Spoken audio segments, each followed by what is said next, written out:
হ্যাঁ sir, patient এখন আগের থেকে অনেক বেটার আছে। হ্যাঁ, এখন মেডিসিন আর বাড়িতে একটু দেখাশোনা করলেই ঠিক হয়ে যাবে। হ্যাঁ হ্যাঁ স্যার, আমি কালকেই ডিসচার্জ করে দেবো। Okay sir, good night, by.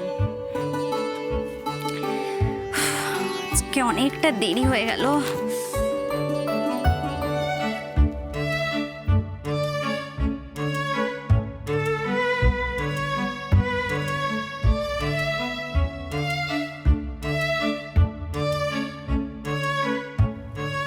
কি ঘর এরকম অন্ধকার কেন? তার মানে নীল এখনো বাড়ি ফেরেনি। আর জ্ঞান দেওয়ার বেলায় খুব আছে, নিজেই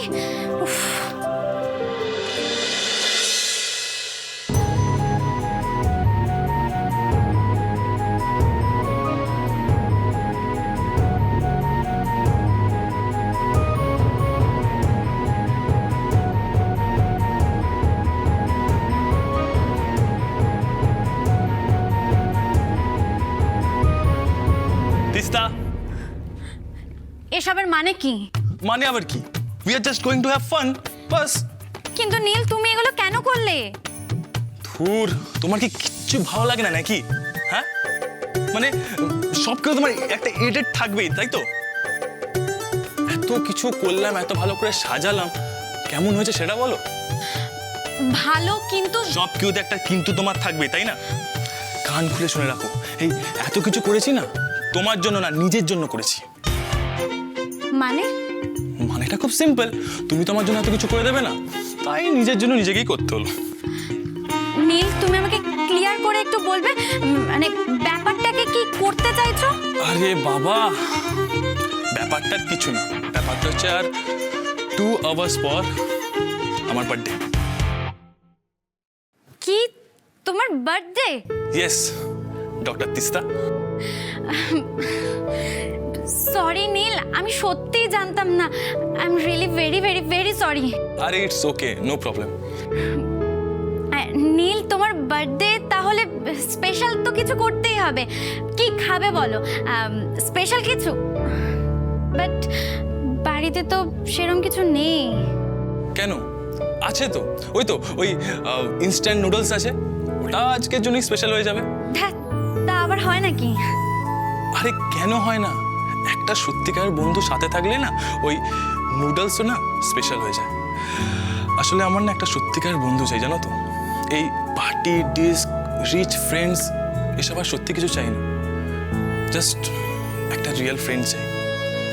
আর একটা রিয়েল ফ্রেন্ড সাথে থাকলে আজ কেন রোজই নুডলসকে কাটিয়ে দেবো।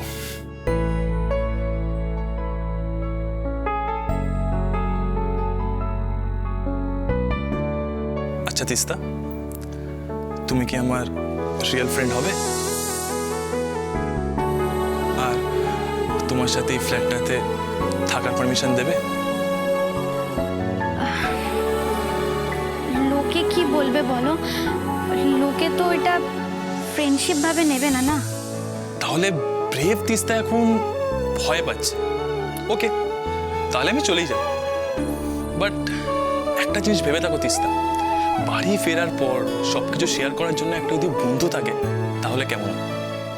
চুপ করো তো, প্রচুর জ্ঞান দিতে শিখেছো তাই না? কিন্তু আমি একটা কথা বুঝতে পারছি না, হ্যান্ডসাম রিচ নীল চ্যাটার্জি মিডল ক্লাস তিস্তার সাথে কেন ফ্রেন্ডশিপ করার জন্য এত ব্যস্ত হয়ে পড়ছে? কেন আবার? ফ্রিতে এত সেবা যত্ন পাবো বলে? তবে রে, তোমার হচ্ছে, দাঁড়া। সরি। ঠিক আছে।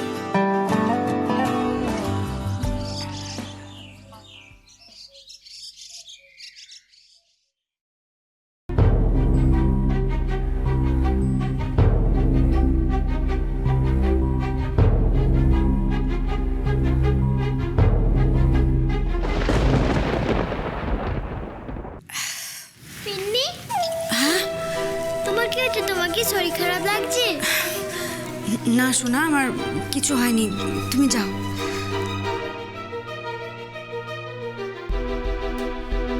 কদিন ধরেই শরীরটা কেমন যেন লাগছে, বড্ড দুর্বলও লাগছে। একবার কি মিস্টার চ্যাটার্জিকে বলবো? ঝিলাম ঝিলাম ইরাবতী, আপনি ঝিলামকে দেখেছেন? হ্যাঁ, ঝিলি তো ঘরেই ছিল। ও, ঝিলাম তো ঘরে ওই ও ঘরে নেই, আমি দেখছি। আকাশদা, তুমি আমাকে ডাকছো? হ্যাঁ, তোমাকেই খুঁজছিলাম। এই দেখো, তোমার পছন্দের চকলেট এনেছি। ওয়াও, দেখো কাণ্ড। আরে মেয়েটার তো অভ্যেস খারাপ হয়ে যাবে। ওরে অত মিষ্টি খাওয়া ভালো নয়। কে বলেছে ভালো না? আমার কিচ্ছু হবে না, আমি তো খাবো। অনেক হয়েছে, এবার এদিকে দেখ। এই দেখ, এই হচ্ছে গীতার সারাংশ আর এই হচ্ছে গোপালের ছবি। এই দুটো নিয়ে নিজের ঘরে রাখবি আর রোজ সকালে দেখবি, বুঝেছিস? এই সময়ে একটু ঠাকুর দেবতার স্মরণ করা ভালো। এই শুরু হয়ে গেল রুলস এন্ড রেগুলেশন। ঠাম্মু, আমার এসব কিচ্ছু দরকার নেই, কারণ আমি জানি আমার বেবি আমার মতো মডেল হবে।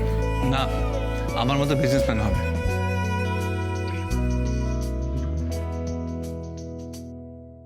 না থাক, এখন আর মিস্টার চ্যাটার্জিকে আমার শরীর খারাপের কথা বলা যাবে না।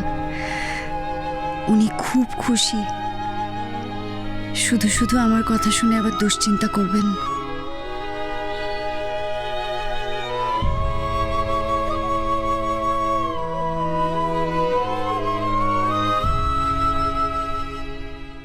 ইরাবতী,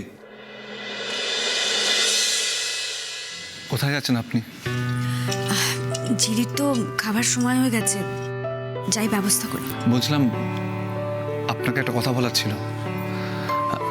ড্যাড আজই তো শান্তিনিকেতন থেকে ফিরছে, তো কয়েকটা দিন একটু সামনে দেবেন, ঠিক আছে? আর আমি অলরেডি টিকিট বুক করে নিয়েছি। নেক্সট উইক আমরা ফিলাডেলফিয়া চলে যাব। তার মধ্যে বাবা যেন কিছু জানতে না পারে। কি ভেবেছো তোমরা?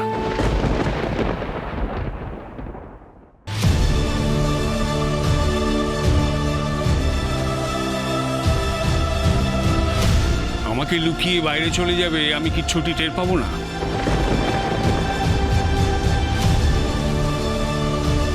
ড্যাড, এখন তোমাদের কোথাও যাওয়া হবে না।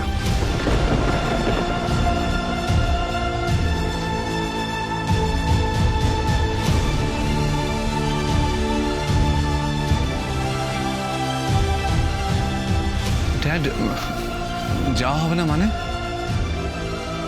না, আমি দেখলাম যে ইরাবতীর এই অবস্থায় তোমাদের কোথাও না যাওয়াই ভালো।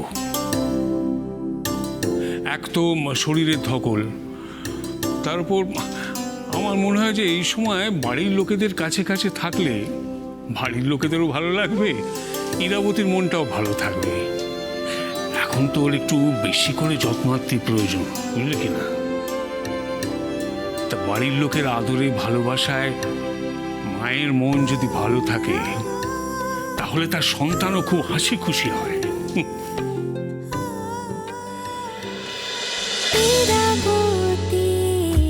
চুপ কথা